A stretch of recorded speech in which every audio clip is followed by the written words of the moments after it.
Don't they go that way somewhere?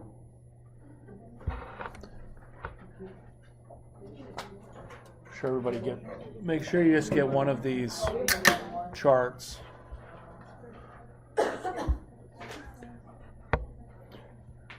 Okay, so then the extra ones can just come forward and I'll get them at the end.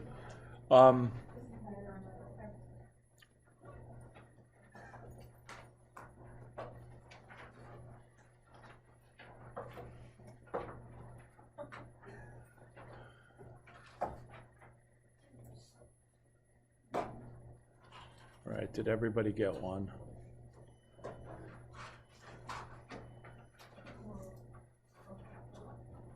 Okay, so what is going around is, hopefully everybody got one, is a priority listing of the functional groups. And so the idea here is that we're going to be using this as we go through the functional groups, because what this does is that, thank you, that lists,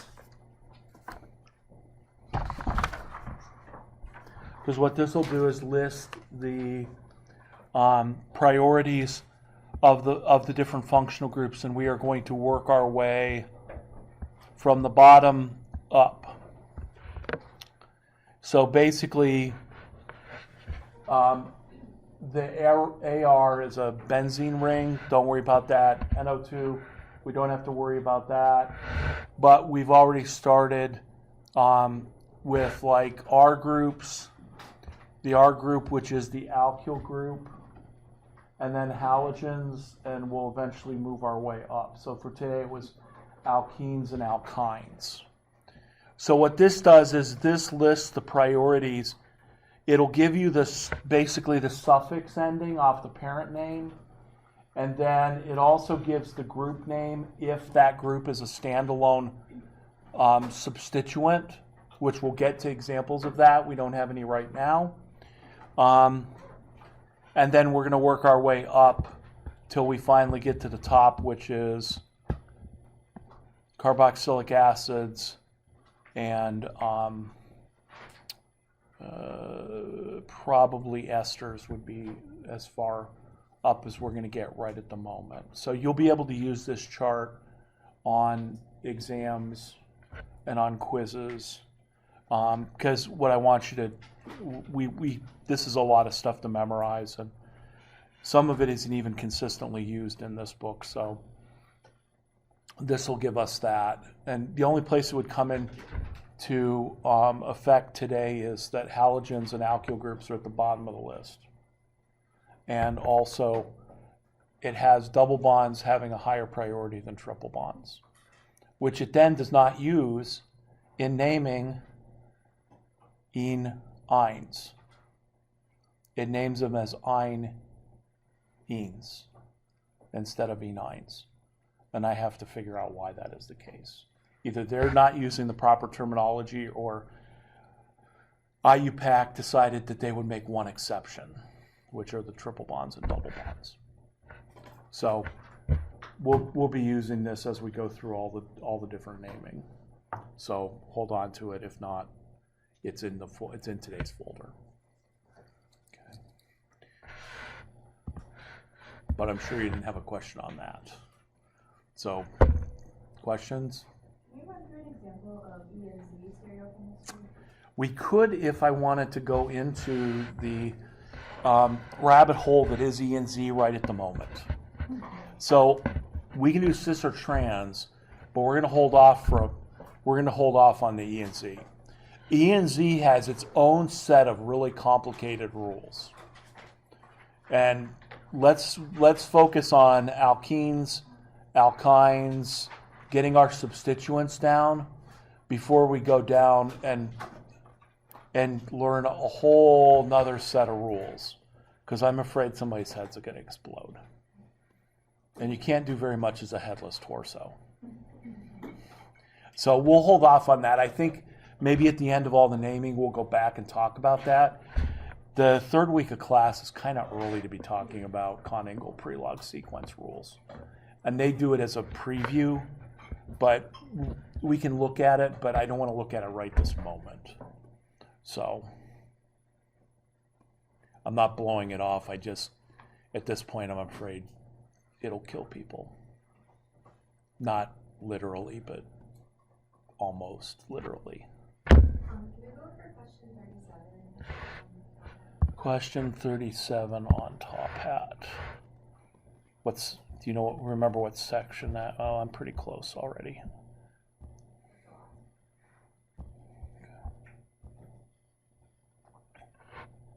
Okay, so Or is that easy? forget about the easy. Let's forget about E and Z. We can name this. We can name this without the E or Z. So we'll forget about the easy for the moment. Let's just, how would you name that? And then maybe I could give you a simple easy, but then I'm just, it's like a cliff. Once we go over, we're going all the way to the bottom. Okay, so for this one, let me draw it out. So what do we got? We got 1, 2, 3, 4, 5, 6, 7, 8 carbon chain. That may or may not be the correct carbon chain. How did I start here? Going up. So we'll go 1, 2, 3, 4, and then there's a triple bond. Double bond here. Then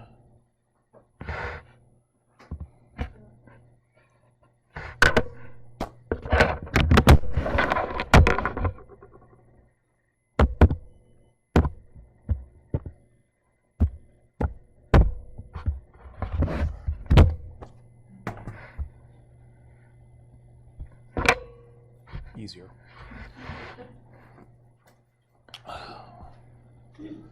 But let me move this all the way to the top. Okay. So here is the molecule.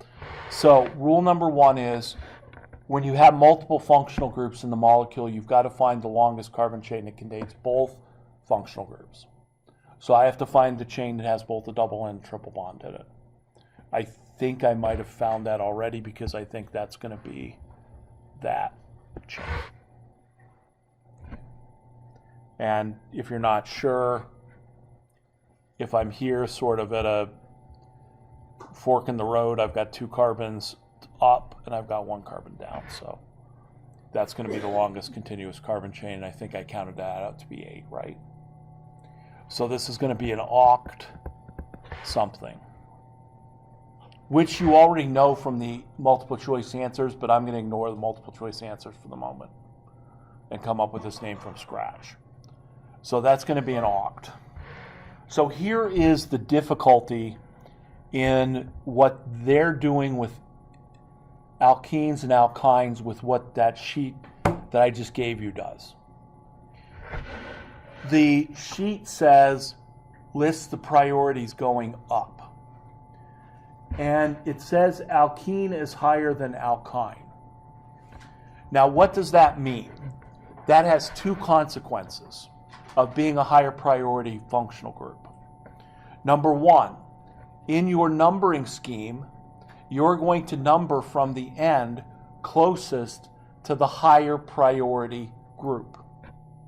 That's the first consequence of being the higher priority group, is you dictate the numbering scheme. Okay? So that means if I'm numbering here, how am I numbering? The double bond has the higher priority. So am I going left to right, right to left?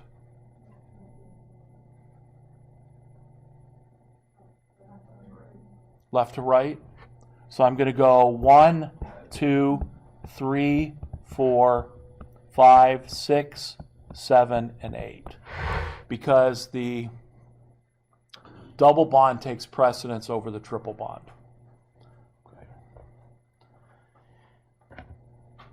So that's number 1. The number 2 consequence of being the higher priority group is that in theory, you are supposed to come last in the name. So in other words, a double bond is an alkene, so it has an ene abbreviation or suffix. And an alkyne, a triple bond, is a YNE suffix. So if they've followed this chart, which is what I have to dig into and see exactly why they don't follow this chart, or maybe IUPAC made an exception to this chart somehow that I don't know about. They have the YNE group coming last instead of the ENE group coming last. And it should be exactly the opposite. And it will be the opposite for everything else. So I'm going to write this as if the ENE is coming last. On an exam, I probably will accept either one, but I've got to dig through why exactly they've done what they've done. Maybe it's just because they're Canadian, and maybe there's a special rule about IUPAC in Canada. That's usually what I blame it on, is top hats out of Canada. If hopefully nobody's in here from Canada and takes offense to that, but maybe they just do things a little different, right? They got coins instead of bills. So this is going to be an oct, and then they changed the naming system for alkenes and alkynes and alcohols from, it used to be that this would have been considered a 3-octene, is how it would have normally have been, named previous to their change. So then they changed it, and the only thing I can rationalize there is that they want the number to come right before the suffix, so that if there's a lot of those, you don't have confusion as to what number goes with what suffix. So this would be an oct, and if the triple bond is the lower priority group, it would be an oct 6-ine. And I'm going to write it with the E, even though it shouldn't come with the E, but that's a whole, I don't want to go down that rabbit hole, because they eliminate the Y. Did they? Well, they put it at the end. Never mind. 6-ine, 3-ene. So this name is the total number of carbons in the longest continuous carbon chain. And then what you do is for each of the functional groups, you use its suffix if higher precedence, and it goes up in precedence. So you use its suffix, and then you put the number of that functional group in front of it. For double and triple bonds, that number is the first carbon of the double or triple bond. So in this case, if I'm reading this, I know I have an 8-carbon chain where the triple bond starts at 6, so it goes between 6 and 7, and the alkene, the double bond, starts at 3 and goes between 3 and 4. Okay. Now, their answers all have the ene and the ine opposite. So, first of all, if I'm right, the answers that I cut and pasted here, those aren't it. Right? Because it's got a 3 and a 6 and a 5 and a 2, and we should have a 6. Well, it could be number 1. It could be this one. Because I have the numbers. I have the numbering scheme reversed. So 6-ine, 3-ene. Could be that one. Definitely not the second one. All right. Have I confused everybody? They had the correct answer was the second one.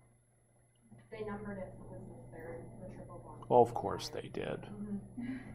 It just said, in the book, it just said, like, whatever's closest to the end, like, it doesn't matter how many numbers the bond is. The bond you can get too small. Yeah, that's not, that must be just a specific alkene-alkyne rule. So this has an E or Z in it, so you don't have to do it right now. But even if you did, okay.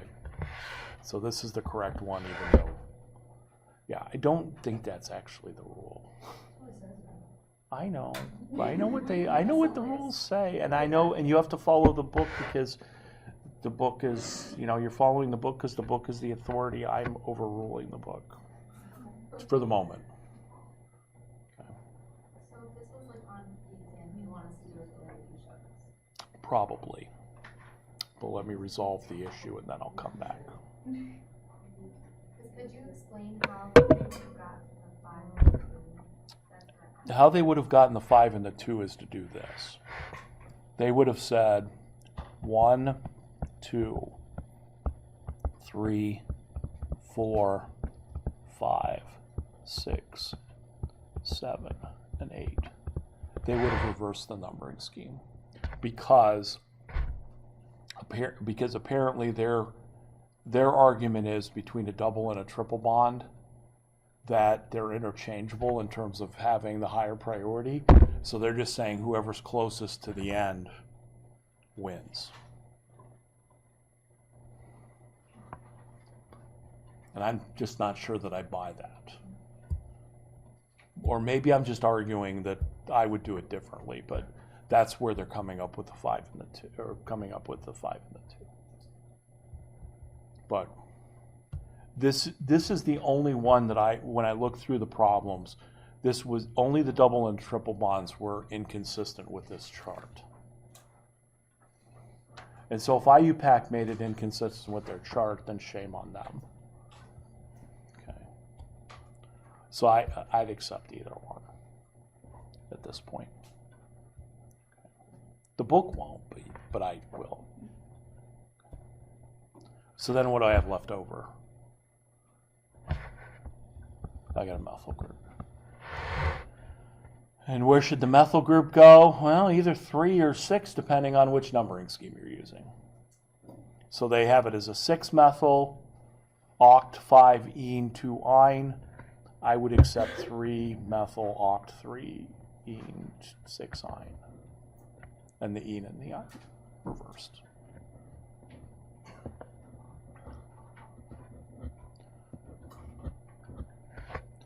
So the rule about closest to the end is true. I just am not sure why they're doing it this way. If they're just implying their own, or whether or not IUPAC specifically has said. So either one.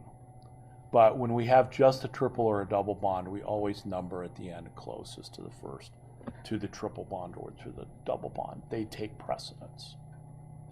And if there's a tie, then you go with the end closest to the first substituent. And if there's a tie, then you go with the first alphabetized substituent. So for instance,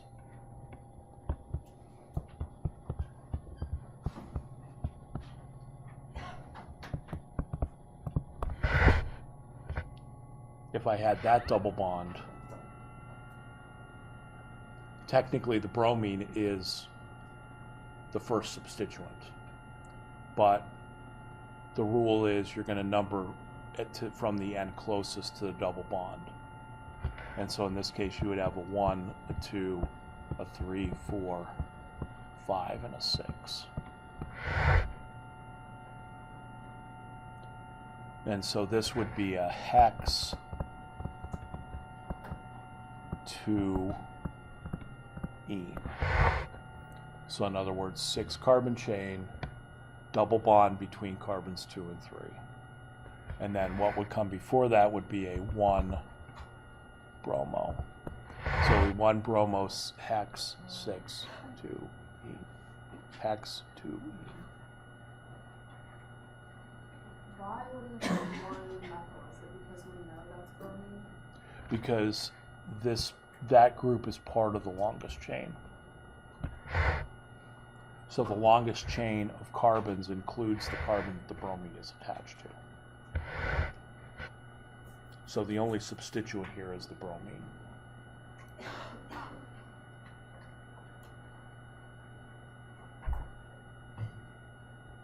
What if there's something else attached to it, like the bromine only breaks up?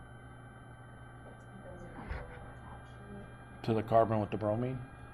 No, already it's Yeah, if I did this, no, I would just add one more to the numbering scheme. So it would go 1, 2, 3, 4, 5, 6, and 7. So now it would be a hept 3 ine. So it would be 2 bromo. This would be 2 bromo.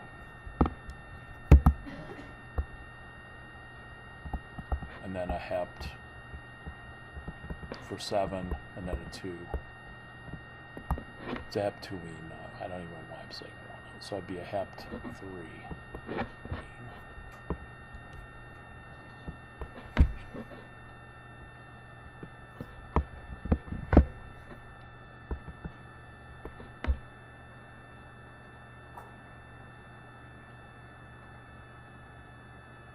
What if the double bond was between the 5 and the 6? Would you start from like the other side of the line? So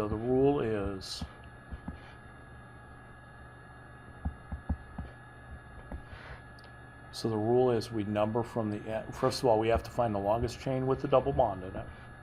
We're going to number from the end closest to the double bond.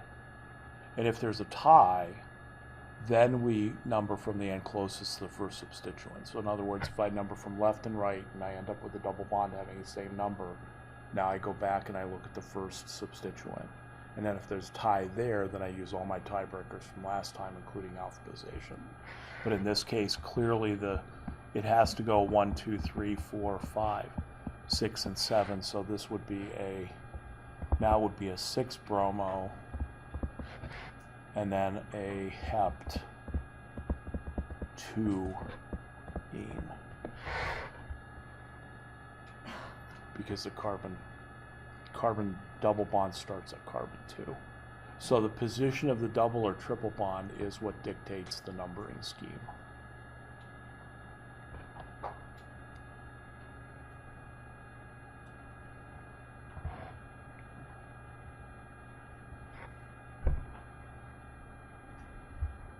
Now, for this one, there is a stereochemistry, there is a geometry around the double bond.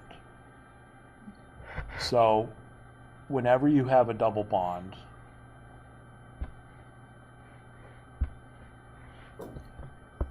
first of all, there can be up to 4 things attached to the double bond.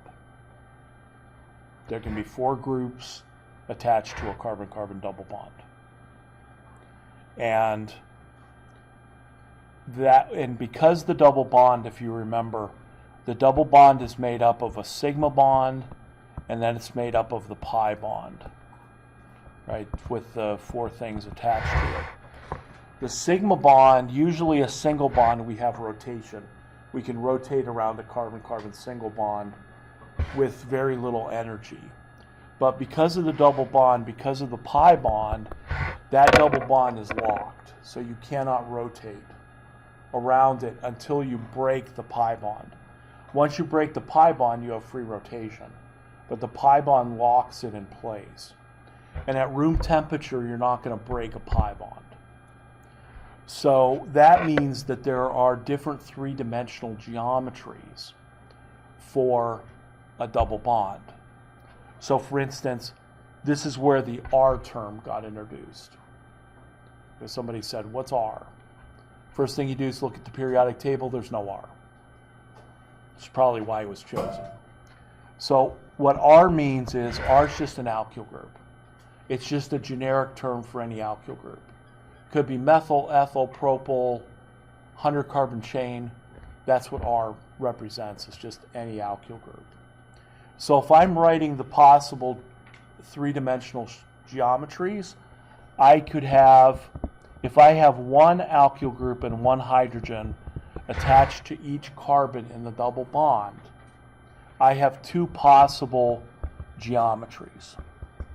I have one where, and again, this is just 1 hydrogen, 1 alkyl group, and actually I could even take this further and say that that is a non-hydrogen group. So if you have 1 non-hydrogen group and 1 hydrogen group attached to each of the 2 carbons, there's 2 possible geometries. The one where the 2 non-hydrogen groups are on the same side of the double bond, and the one where they're on opposite sides of the double bond. And these 2 terms, to describe these, only work for carbons where there's 1 non-hydrogen and 1 hydrogen, 1 non-hydrogen and 1 hydrogen. And so this would be called cis, and this would be called trans. So cis means the cis means same side of the double bond. The reason that I can use cis or trans in this situation is simply because if you looked at the first one and you said, that's cis,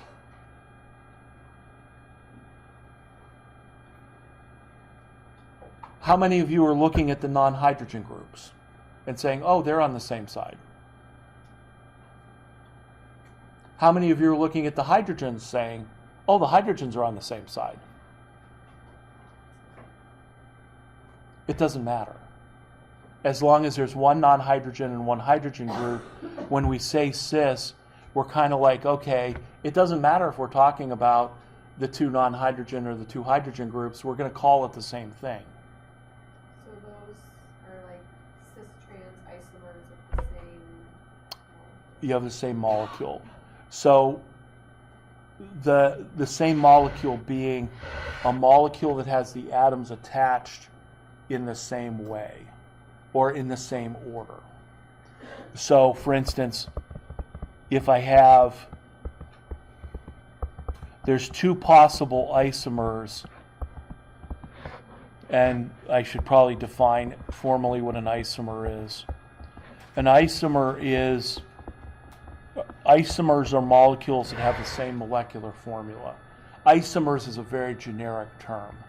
So saying that two molecules have the same molecular formula isn't really helpful, because if we're talking about just isomers, I could say, well, a CH3 CH2OH, which is ethyl alcohol, we'll find ethyl alcohol is an isomer, has another isomer which is dimethyl ether.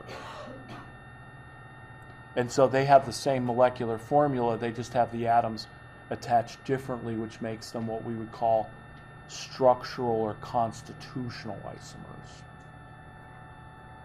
I don't like constitutional isomers, so I usually call those structural isomers. That means the atoms are attached differently.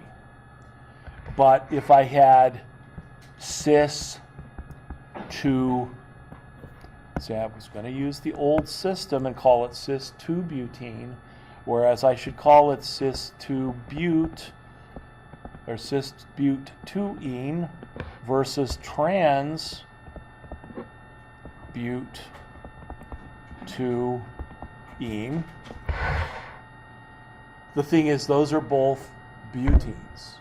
They're actually both bute-2-enes, meaning that they're 4-carbon chain with the double bond between carbon 2 and 3. So those two are basically the same structure, but what they have is different three-dimensional shapes. The methyl groups being on one side having one shape, and the methyl groups being trans having a different shape. So technically, the stereoisomers, these would be the same structural isomer, but with different three-dimensional shapes. And that's what we would call stereoisomers.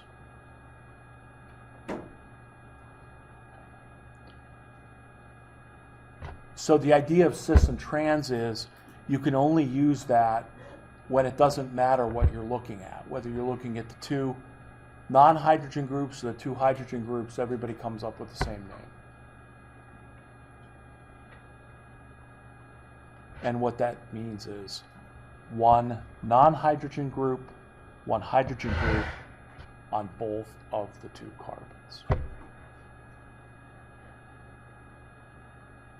So that's what the cis and the trans terms come into play. So if I went back to the molecule that I wrote here, in this case, this would be 1-bromo-hex-2-ene, but now I have to tell you which three-dimensional shape I have.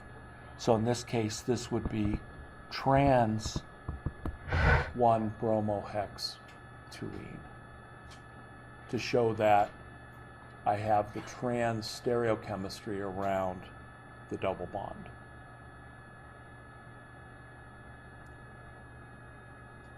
Why does that work since we have the two hydrogens, but we only have one?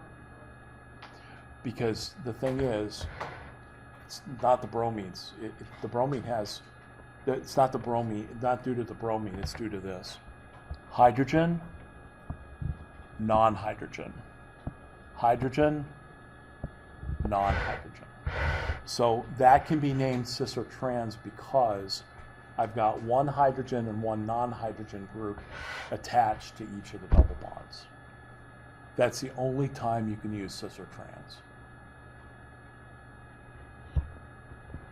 The book started with some pretty simple EZs, but you can't stay simple with EZs.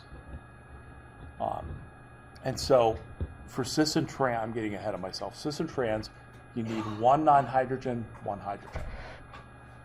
So you can state that a number of ways. Each carbon has one hydrogen attached to it. If you want to simplify it, that would be. So down here, the way I've drawn this, there would be a hydrogen there and a hydrogen there. So that also would be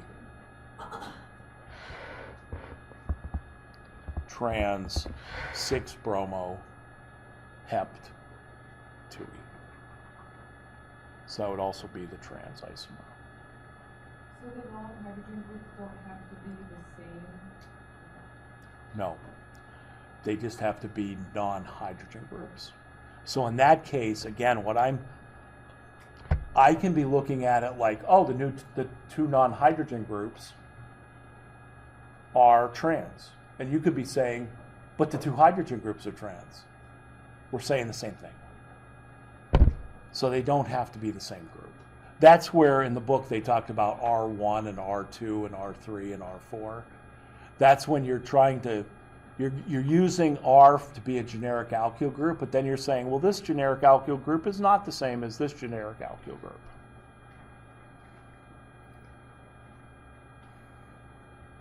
And that, there are reasons to do that.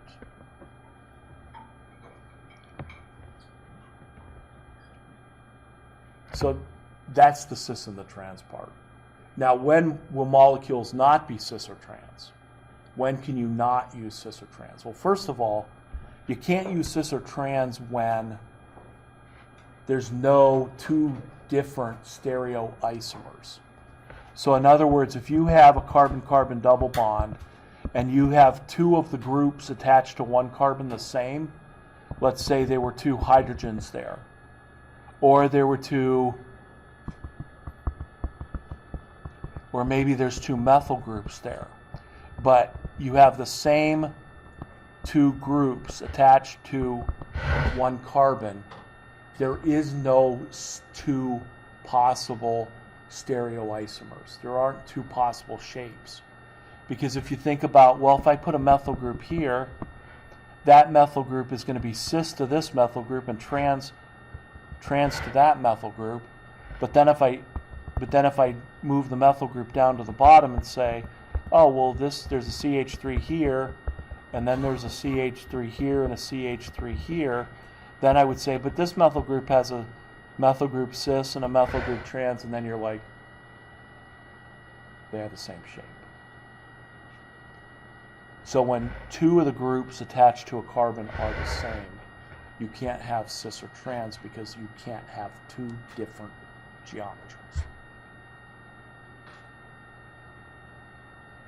And if there's two hydrogens here, you can't have two different geometries.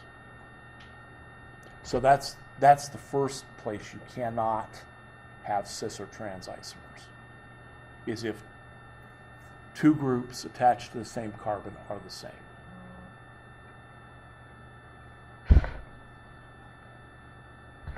Does that make sense? If it doesn't make sense, you got to yell.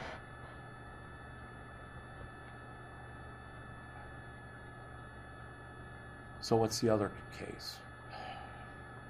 The other case is when you have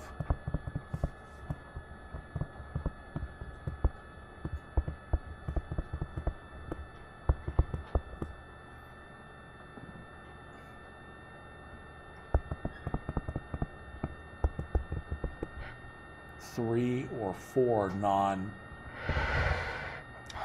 groups attached to the carbon. Because as soon as you have 3 or 4 non-hydrogen groups attached to the carbon, you don't have one hydrogen attached to each of the carbons. So cis-trans doesn't work anymore. And so when cis-trans doesn't work anymore, then we have to use the EZ method, which at this point is anything but easy. Okay. Well, with the workshop I went to over the summer, with that joke, one piece of information just flew out of everybody's head, because you're not supposed to use humor because then it inhibits learning. But this is not the method for this. This one is actually kind of straightforward in terms of, just to give you a preview, what we do is we look at the atom that's attached to each of the carbons, or that's attached to these two, or attached to this carbon. We look at the 2 atoms that are directly attached, and whichever one has the higher atomic number wins what we call a priority. It's easy over here. Carbon versus hydrogen. Which one has the higher atomic number? Carbon, high priority. I put a check mark there. Let me change this. Let me change that methyl group to a bromine. What's attached to this carbon? Carbon and a bromine. Which one has the higher atomic number? Bromine, high priority. So when IUPAC sat down and said, cis-trans will not work if I have 3 non-hydrogen groups attached to a double bond, they had to come up with a system. And so what they said was, well, the cis-trans system works pretty well. All we got to do is figure out a set of rules so that if I compare these 2 groups, I can determine which one's high and low priority. And then I can compare these 2 groups and determine which one is high and low priority. And then basically the 2 high priority groups are going to tell me the name of the molecule, the stereochemistry. And so that's what they did. The first rule being, look at the atoms that are attached to the double bond. The one with the higher atomic number wins. But you're looking at these 2 groups, and then you're looking at those 2 groups, because I want to set up a cis-trans system, except now I can't use cis or trans. So what they decided to do, since most of organic chemistry, at least in the 1800s or so, was developed in Germany, probably developed in Russia, but there was a communication problem with Russia, like nobody knew what they were doing except chopping off people's heads. In the Stalin-Lenin era, there are going to be Russian chemists whose some principles are named after, but these are German. So then we say, well, if the 2 priority groups are on the same side, in other words, the equivalent of cis, they become Z, which stands for zusammen, which in German means together. And then there is the corny mnemonic that Z, Zame, Zod. That's how you can remember. If you don't know German, you can remember Z as Z, Zame, Zod. I didn't come up with that. That I borrowed from a book a long time ago. Then, if you have trans stands for E, which is Endtagen, and Endtagen means, I believe, literally, the literal translation is a cross. So they decided to use the terms E and Z for zusammen and Endtagen to indicate whether the high priority groups were the equivalent of cis together or trans across. And so that's how they developed the EZ system.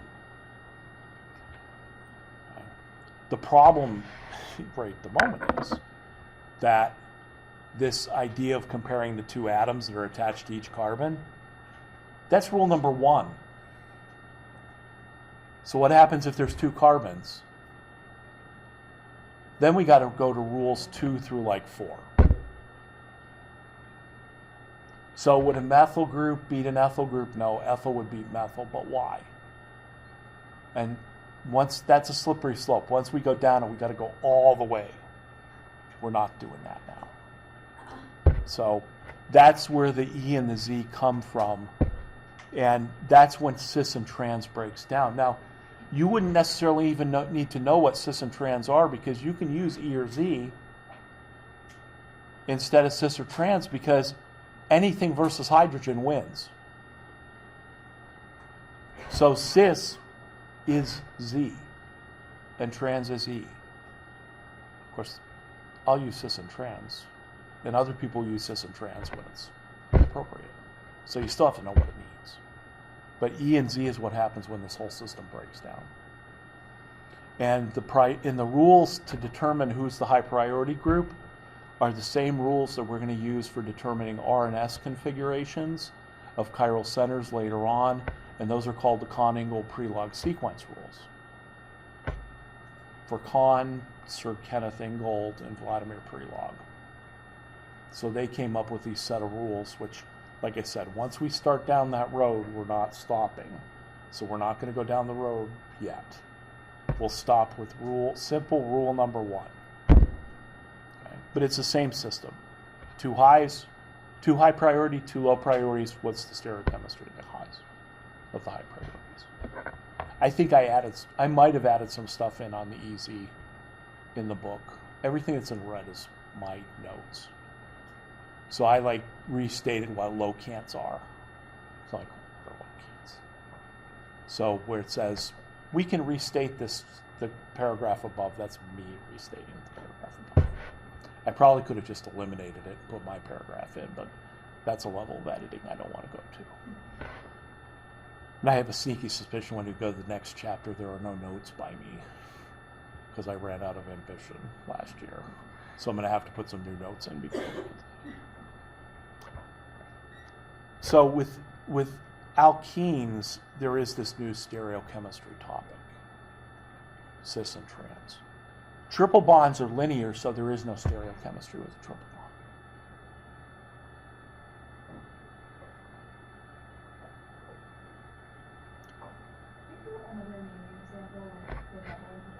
Sure. We using their rules or ours? Yeah, I don't know either. I don't know which ones to use. Let's use theirs. Do we know what theirs are? Okay, let's use theirs.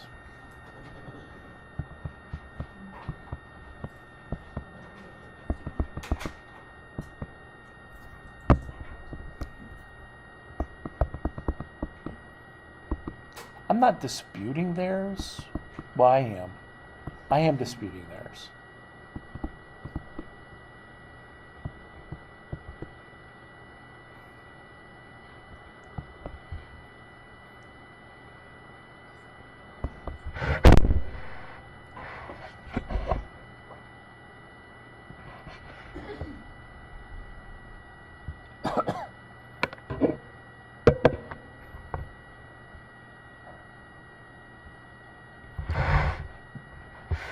All right, rule number 1. What am I doing? Find the longest chain that contains both the triple and the double bond. So that's going to be, I can only be so creative in 10 seconds. So it's unlikely I can hide the chain from you if I just spend 15 seconds on drawing the problem out.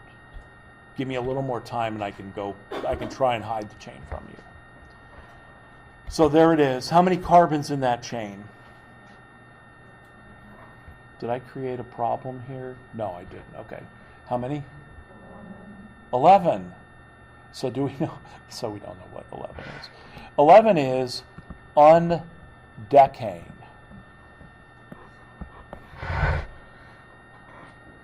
And 12 is dodecane. And 13 is Google. We'll have to look that up because I only know 1 through 10. And that is a point. What happens if I make a mistake like this and I give you 11 on an exam? I'll give you the name. I'll get the beginning. I'll say 11 is this, 12 is this, 13 is this. Okay, so this is undecane. I don't believe it's unidecane, it's undecane. Okay, so we have an undecane. How are we going to number this using their rules? Which, what was their rules again?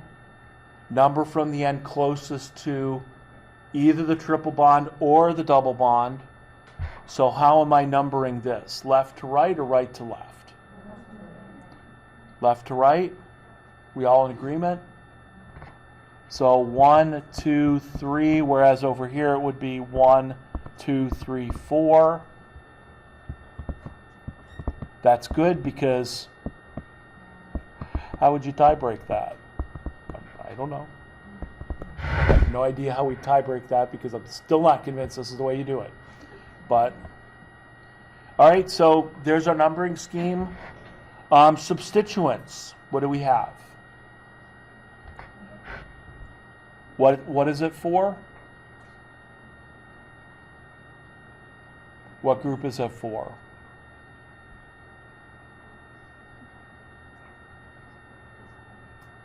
I hear isopropyl. Agree? I'm not hearing a lot of confident agreeing. So we have a CH there and 2 CH3s, so isopropyl. How am I alphabetizing isopropyl? On what letter? Alphabetizing, not numbering. I'm alphabetizing isopropyl on I. Why? Because it's all one word. All right, then what do we have at 9? So I have a 4 isopropyl and I have a 9 bromo. Alphabetized on B. Okay, so now we got to put together the name. So bromo is going to come first, so this is going to be a 9 bromo 4 isopropyl. Now, according to their rules, the total number of carbons in the chain would come next, which would be on deck. And then according to their rules, the double bond would come first, right? We think. So it would be a 3-ene and then a 7-ine. So this would be a 9 bromo 4 isopropyl on deck 3-ene 7-ine, and we're not done. Because does double bond have cis or trans stereochemistry? So I've got to put in my hydrogen here, and oh no. It doesn't have cis or trans stereochemistry. It has E or Z stereochemistry. And since we know that the ethyl beats hydrogen, because everything beats hydrogen, but who wins out of CH2 versus isopropyl, we will later on find that isopropyl beats that long chain, but we will not go over why. So we will leave it. Okay. Okay. So, if you please read it's functional groups for Friday, all the different functional groups, and then we're going to go through and start looking at those and naming. So please read through that. and bring any questions, ask questions on Piazza or email me. Otherwise, we'll continue on, and if we need to go back on this, we'll go back on this on Friday as well.